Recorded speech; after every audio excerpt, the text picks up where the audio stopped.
हर लड़की ये पैसों पर नहीं मरती भाई, सच में रियलिटी है।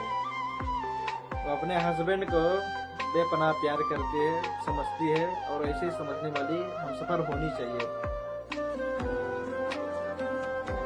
इस बंदे को हाथ में चोट लगी हुई है तो बीवी से छुपा लेता है, खास करके लड़कों का तो होता ही है, सब चीजें बीवी को नहीं बताते हैं।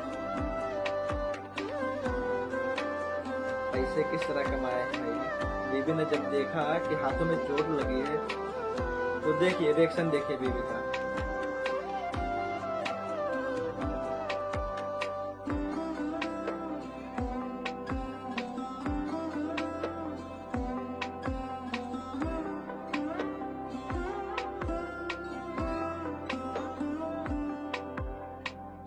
काश ऐसे ही लाइफ पार्टनर है लड़कों को मिले, ऐसे समझने वाली।